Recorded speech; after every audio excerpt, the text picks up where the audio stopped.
오늘도 클릭해주셔서 감사합니다. 구독과 좋아요 부탁드립니다.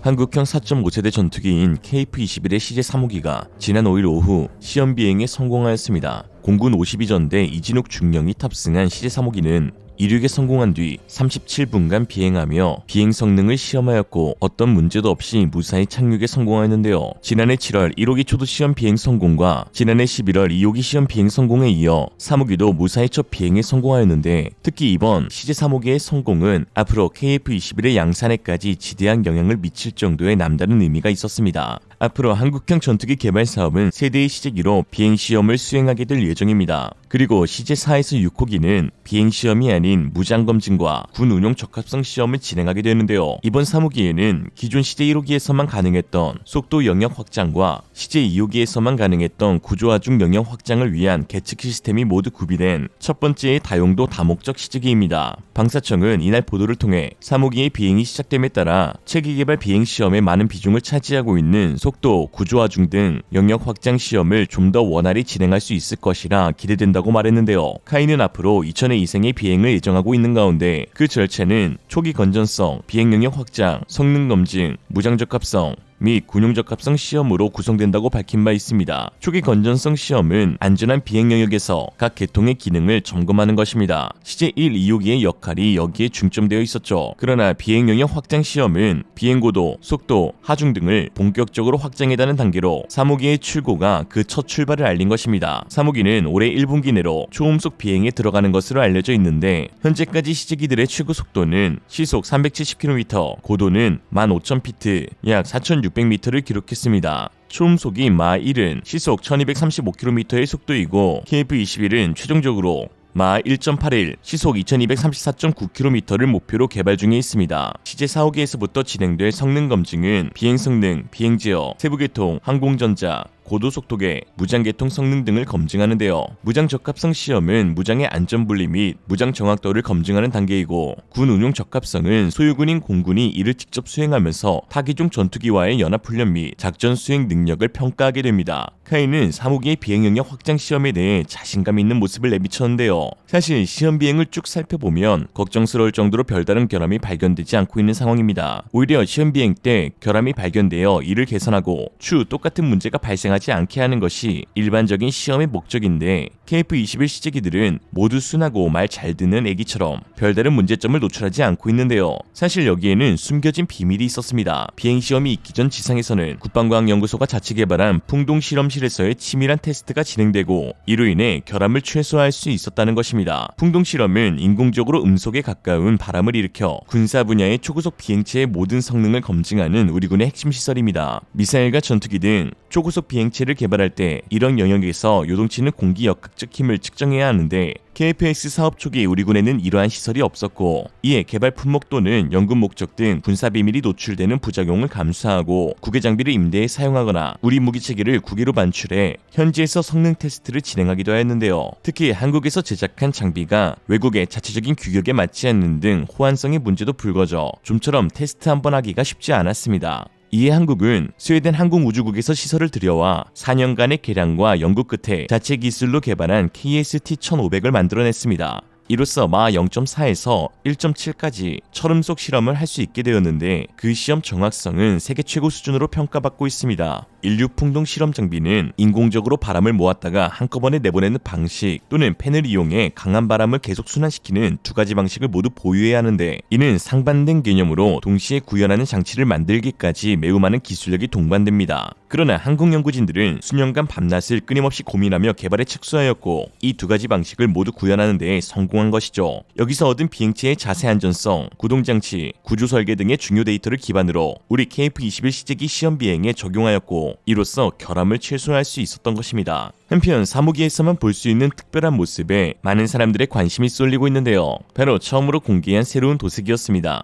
도장은 일련의 스텔스 효과를 비롯해 기체 보호를 위해서 칠해지는데요. 비행 과정에서 극심한 온도와 기압 등 외부 요인으로 발생하는 항공기 부식을 방지하고, 외부 페인트가 벗겨졌을 때 바로 알아볼 수 있도록 기체에 칠해집니다. 시제기 6대는 모두 조금씩 다른 색을 띠고 있는데, 이는 양산 전에 항공기와 가장 적합한 색을 찾기 위해서입니다. 그런데 이번 CJ-3호기의 도색이 전설의 전투기 F-22 랩터의 그것과 같았고, 이에 네티즌들은 F-22로 착각할 정도라는 반응을 보이고 있습니다. 실제로 해외에서는 KF-22를 두고 세계 최강의 전투기 F-22의 애칭인 랩터의 이름을 따 베이비 랩터로 부르고 있는데요. 한 가지 여기서 주목해야 하는 것은 사실 KF-21이 F-22의 외형만 닮은 것이 아닌 접목된 기술의 상당수도 유사하다는 것입니다. 이렇게 말씀드리면 뭔 소리냐, 전투기 관련 기술은 국가 주도의 1급 기밀 사안인데 어떻게 KF-21에 F-22의 기술이 적용될 수 있겠냐 하실 텐데요. 네, 맞습니다. 미국으로부터 소프트웨어 하나도 이전받기 어려워 A사 레이더 같은 주요 기술은 한국이 자체적으로 개발하기도 했었죠. 이 비밀을 풀기 위해선 대한민국 출생의 한국계 미국인 박시몽 총괄의 인생을 살펴봐야 합니다. 박시몽 총괄은 20살에 미국으로 이민을 가 국적을 취득한 이후 세계 최고의 방산 기업들인 로키드 마틴, 맥도널드 더글라스, 보잉, 레이시온사에서 F-22 랩터 전투기 항법 및 무장 시스템 소프트웨어 개발 총괄을 맡았습니다. 이후 2014년 그는 한국이 KF-X 사업에 착수할 당시 귀국하여 카이의 요청으로 KF-X 탐색 개발 과정을 도맡았는데요. 여기서 주목할 것은 그가 한국으로 귀국할 당시 F-22의 항법 관련 비행정보 저장 시스템의 주요 데이터를 가져왔고 이것을 한국에 전달해준 것입니다. 현대판 문익점 선생이신 박시몽 총괄님 감사합니다. 이후 2020년 9월에 워싱턴 DC 연방법원에서 21개월 형량을 선고받고 2021년 1월 만기 출소하였는데요. 미국의 무기통제법을 위반할 경우 최대 20년의 구금형을 선고받게 되지만 박시몽 총괄이 직접 혐의를 인정하고 수사에 협조하였으며 웬일인지 미국 정부에서 징역 36개월 이상을 원하지 않는다고 법원에 의견을 제출하면서 형량이 대폭 감소하였습니다. 일각에서는 한국 정부의 대대적인 물밑 작업이 있었다고 하기도 하죠. 박시몽 총괄님의 이러한 희생으로 인해 탄생한 KF-21은 사실 겉보기에도 멋지지만 그 속은 더 멋진 알이 꽉 차고 실한 전투기입니다. 한편 CJ 1호기가 시험비행에 성공한 지 불과 5개월 만에 세대의 시제기가 출고된 것을 두고 네티즌들은 놀라움을 드러내고 있습니다. 도장에만 한 달 이상 걸리는 KF-21 시제기를 어떻게 이렇게 빨리 생산할 수 있는지 궁금해하고 있는데요. 이는 제작사인 카이의 몇 수 앞을 내다보는 선구안이 제대로 작용했기 때문입니다. KF-X 사업 초기 일생일대의 순간에서 기막힌 두 번의 생각이 전환이 오늘날 KF-21 시제기의 성공으로도 이어지고 있는 것인데요. 그 첫 번째가 바로 아이언버드의 자체 개발입니다. 아이언버드란 첫 비행에 돌입하기 전 비행의 모든 것을 확인해 줄 수 있는, 즉 항공기 형상 구조물에 비행 제어에 필요한 모든 유압 및 전기전자 부품들을 넣어 마치 실제 비행하는 시제기와 유사한 데이터를 얻을 수 있게 도와주는 장비입니다. 이에 기술적 결함과 일정 지연, 비용 상승 등 다양한 리스크를 크게 완화시키는 데에 반드시 필요한 개발 장비가 바로 아이언버드인 거죠. KF-21 비행 제어 시험팀 서성조 책임은 KF-X 개발이 착수하게 되면서 가장 먼저 생각한 것이 바로 우리 기술로 만든 아이언버드였다고 하였습니다. 본래는 무그사가 아이언버드 개발에 필요한 기술을 이전해주기로 하였으나 돌연 이전 불가 태도를 취했고 한국 기술진들은 아이언버드의 성공이 곧 KF-X의 성공인 만큼 자체 개발로 선회하였습니다. 개발을 시도할 당시 관련 논문을 찾는 것조차 어려웠고 외형을 보여주겠다고 선뜻 허락한 외국 업체도 없었습니다. 그러나 5년이라는 긴 세월 동안 밤낮 이리저리 발품을 팔았고 자료를 모으고 연구를 거쳐 결국 우리 손으로 만들어내었는데요. 이 과정을 통해 확보한 장비 및 노하우는 한국의 항공기 개발 인프라를 세계적인 수준으로 높이는 계기가 되었고 KF-21의 결함 및 일정 지연 문제를 해결해주어 빠른 시제기 출고로도 이어진 것입니다. 두 번째 생각의 전환은 바로 조선업계의 인력을 카이로 끌어들인 것입니다. 이이루 카이 개발 총괄 상무는 사실 항공기 개발 역사가 일천한 한국에서 전투기 개발에 도전하고 있다는 사실 자체가 경이적인 일이라며 그 가운데 가장 어려웠던 점을 개발 인력 확보라고 하였습니다. 한정되어 있는 예산과 시간에서 인력 보충은 쉽지 않았고 특히 경남 사천 지방에서 근무하는 환경은 사정을 더욱 어렵게 만들었죠.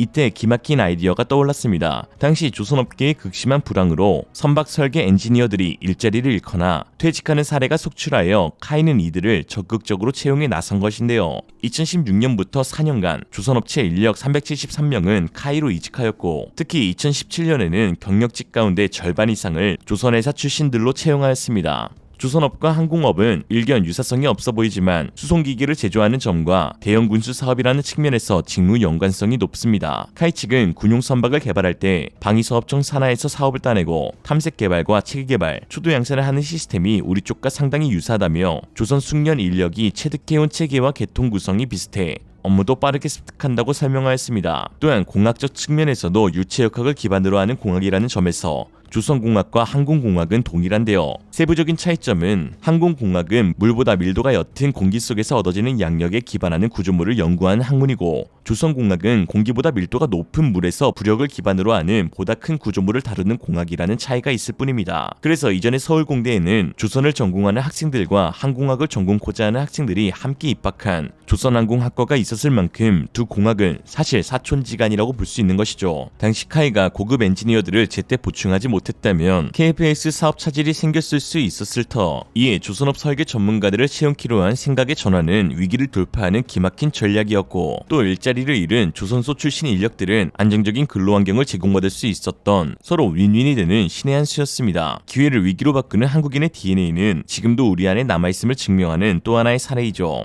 한편 이런 상황 가운데 중국 최대 포털 사이트 웨이보에서는 KF-21의 CJ-3호기의 출고 소식을 다루면서 관심 있게 지켜보고 있는데요. 예상보다 빠르게 또 순항하고 있는 KF-21 사업을 두고 놀라움을 드러내고 있기도 하지만, 대부분의 중국 네티즌들은 마치 저주라도 쏟는 듯 작심하고 비난을 퍼붓는 상황입니다. 부러우면 부럽다고 해 그냥. 중국 네티즌들의 반응은 다음과 같은데요. 허풍 떨지 좀 마라. 이게 빵지들이 독자적으로 설계한 게 아니잖아. 저기요, 만든다는 말의 의미가 그저 조립한다는 의미가 아니잖아요. 아 진짜 웃겨 죽겠네. F-22 닮았으니까 다 된 거라고. 각종 설계 결함이나 디테일 측면에서 진정한 의미의 오세드기의 비약이는 발톱에 때만한 수준이다 라고 했습니다. 중국이 비판한다. 그럼 성능은 인증된 것인데요. 이렇게 또 짱증서 발급되니 마음도 든든하고 참 좋습니다. 오늘의 한 줄평, 중국이 아니라면 그런 거다. 고로 KF-21은 초대박이다. 이상으로 리얼리즘이었습니다. 여러분의 생각은 어떠신가요? 현명하고 지혜로운 여러분의 의견을 지금 댓글에 남겨주세요. 감사합니다.